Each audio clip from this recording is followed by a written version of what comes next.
پرانے وقتوں میں بھی یہودیوں نے جان بوجھ کر کئی بار فلسطین آ کر رہنے سے انکار کیا۔ ایک بار تو حضرت موسیٰ علیہ السلام کے کہنے پر بھی ان کی اکثریت نے فلسطین کی طرف چلنے سے منع کر دیا۔ اس کے بعد جب ایک ایرانی بادشاہ نے انہیں دوبارہ موقع دیا کہ وہ باب العراق سے واپس فلسطین آ جائیں، تب بھی زیادہ تر نے تو انکار کر دیا۔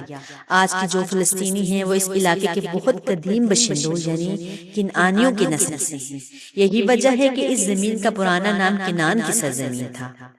اسرائیل کو ملک کے طور پر سب سے پہلے مصر نے تسلیم کیا اور 1978 میں کیمپ ڈیوڈ معاہدہ کیا۔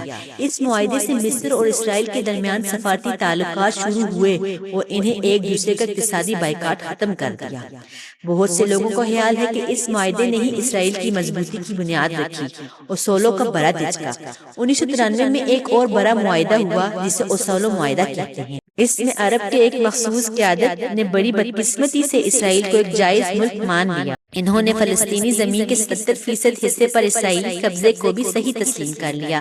سب سے افسوسناک بات یہ تھی کہ یہ بھی طے کر لیا گیا کہ اسرائیل کے خلاف ہونے والی مسلح جدوجہد اب ختم ہو چکی ہے اور اسے غیر قانونی سمجھا جائے گا۔ اس معاہدے پر دنیا بھر کے مسلمانوں اور علماء نے شدید اعتراض کیا۔ ان کا کہنا تھا کہ ہم طاقت کے سامنے جھک نہیں سکتے۔ اوسلو معاہدے میں فلسطین کے بنیادی مسائل جیسے یروشلم کا مستقبل یا فلسطینی مہاجرین کا کیا بنے گا، ان پر بات ہی نہیں کی گئی۔ اس معاہدے کی شرائط بھی بہت ظالمانہ تھی۔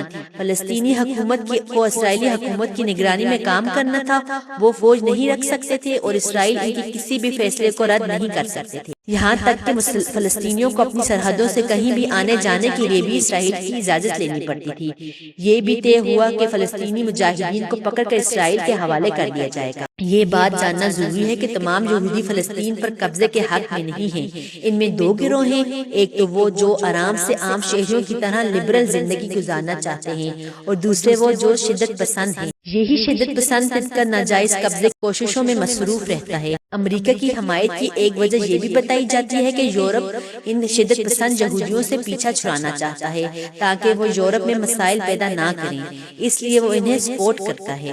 یہ سب جاننے کے بعد اب موجودہ حالات کو سمجھنا بہت آسان ہے۔ اس وقت سب سے اہم کام یہ ہے کہ ہم فلسطینی بہن بھائیوں سے اظہار یکجہتی کریں اور ان کو ہر ممکن مدد کریں، انہیں کھانا اور دوائیاں بھیجیں، اور سب سے ضروری کام یہ ہے کہ اسرائیلی مصنوعات کا بائیکاٹ کریں۔